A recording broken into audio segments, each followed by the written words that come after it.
What's going on, guys? It's F4 here, and today I am back with yet another college football prediction video. And this time I'll be talking about the Ohio State Buckeyes going on the road to face off the top 3 number-ranked team in the country, Penn State, at Beaver Stadium. And yes, you hear the sound of a train going by because I live near a train track. And so this game will be played on November 2nd of 2024. And sadly, this game will not be a night game, which I wish they would have it a night game. But it is what it is. I guess because it's in November and the cold in the winter is starting to happen up north. And so, therefore, let's go ahead and go through the slideshow. As you guys know, I always like to do a slideshow. And so, yeah, let's go ahead and go through the slideshow for this week's college football prediction video. Okay, so the location of this video, like I said earlier, was Beaver Stadium. Time will be on 12 p.m. Eastern Time. Fox, unfortunately, this is not a night game. That will be hyped crazy with Penn State versus Ohio State. It's always a crazy matchup with these two because they are both rivals, and anything can happen in this game. It's always going to be like a low-scoring battle with these two teams because they have pretty solid defenses for them. So there you have it for the location, and of course, the last meeting between these two was in October 21st of 2023, which was last year. Ohio State won 2012, of course, like I said earlier. Also, that they like to have these low-scoring type of games, and I think that's going to be the same thing for this upcoming Saturday against these two teams. So I think this is going to be, or it could be a blowout. Who knows? So let's see how it happens and pans out for this upcoming Saturday. Okay, so the previous games, we have week number 7. Yes, week number 7 is already passed by, and we're on week number 8. It's crazy that college football is just zooming by, and we have a few maybe like 4 or 5 more regular season games with the Army-Navy game at the end of the season. And of course, we have Ohio State surpassing Nebraska 21-17. Barely beating them. I think there were some controversial calls at the end for Nebraska to fail against Ohio State, but the Buckeyes pulled it out and won 21-17. And of course, Penn State with a good win, a solid win against Wisconsin, 28-13. But I believe Drew Aller, the quarterback for Penn State, got injured, so I don't know how that's going to pan out for this upcoming Saturday. That will be huge.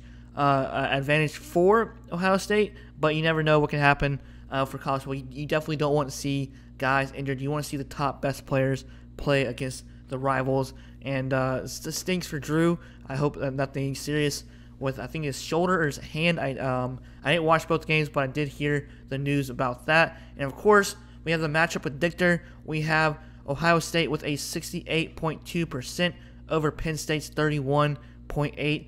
Kind of crazy in my opinion because it's at Beaver Stadium, and that crowd, that atmosphere is always wild. And of course, when you got Obama playing in the background, it's always hyped in that stadium. So that's gonna be a tough atmosphere for Will Howard and of course Ohio State. And let's see how they'll do at Beaver Stadium, which sucks. I wish it was a night game, like I said before, but it is what it is. All right, so we have the top 3 players of the week on offense, and of course the top 3 players of the week on defense. So we got quarterback Will Howard. He actually had an okay game. He had 13 completions to 16 attempts with 221 passing yards, average about 13.8 per throw. Had 3 touchdowns, and of course had 1 interception. Not so bad stat wise. Running back Quinshawn Judkins. He didn't really have so much of a good game for rushing wise. He had 10 carries, 29 yards of rushing, 2.9 yards per carry, and 0 touchdowns. And, of course, we have wide receiver Carnell Tate. Had a solid game Saturday. 4 receptions, 102 receiving yards, 25.5 average per catch. And, of course, he had 1 touchdown in the game as well. But the other 2 touchdowns for Will Howard was Jeremiah Smith, wide receiver, had 1 touchdown. And, of course, the running back Quinshawn Judkins had 1 touchdown. All right, so we have the Penn State top 3 players of the week. Drew Aller, who got injured.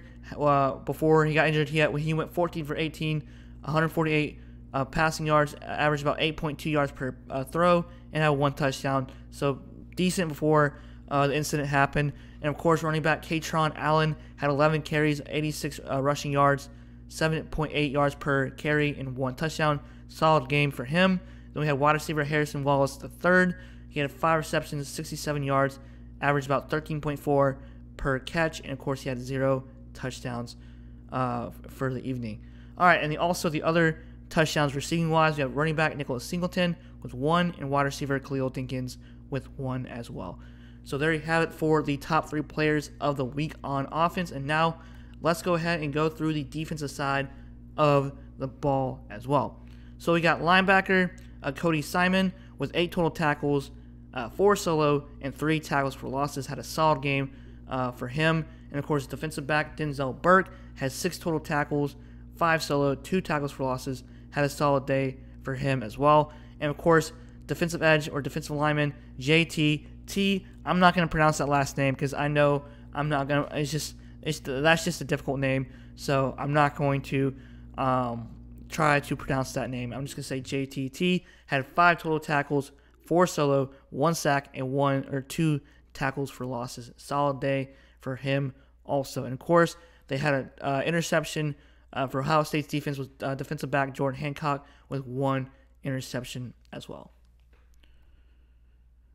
And lastly, we have the top 3 players of the week on defense. We got Zaki Willie. If I pronounced that first name wrong, forgive me. He had 10 total tackles, 8 solo, solid day for him. Defensive back Elliott Washington II had 5 total tackles, 5 solo, and 1 pass deflection. Also, solid day for him. And of course, we have defensive back Jalen Reed with 5 total tackles, 4 solo, 0.5, a half sack, with 1 pick 6 as well. So solid day for him also. And of course, the final thing we have to look at is the full team stats. And Ohio State allowed 273 total yards, while Penn State allowed 217. So they had a solid day. Ohio State pretty much almost the same, not too bad, but Penn State had a better outing on defense against Wisconsin. And of course, passing allowed, they only allowed 152 passing for Ohio State, and Penn State only allowed 217, so Ohio State wins on that one. Rushing wise, Ohio State only allowed 121 rushing, which was solid for them, and Penn State only allowed 81 yards of rushing. So that's solid for them. That's a better stat line for the full team stats. And of course, penalty-wise, almost Ohio State only had 3 penalties, not so bad. Penn State had 6, so they need to work on that as well. And of course, time of possession, Ohio State allowed Nebraska to have 35 minutes of total time of possession, not so great. And of course, Penn State only allowed 25 minutes of time possession. So Ohio State may need to have a little bit issues on defense, but I think they'll be fine for Saturday just based off those stats of the time possession. All right, so lastly, my final prediction, even though this is going to be at Beaver Stadium, I still think that the Ohio State Buckeyes are going to win this game by -3 points due to the fact that Penn State's quarterback is injured, and we don't know how well that'll pan out. But anything can happen with rivalry games. But my safe bet, even though it's at Penn State, I think that Ohio State is going to win by -3 points as the favorite against Penn State. All right, guys. Like, comment, subscribe. Thanks for watching. Hope you enjoyed this video. And let me know what you guys think about this game. If you're a Penn State fan or a Ohio State fan, please, by all means, comment down below. All right, guys. See y'all next time. Step forward to here. Peace.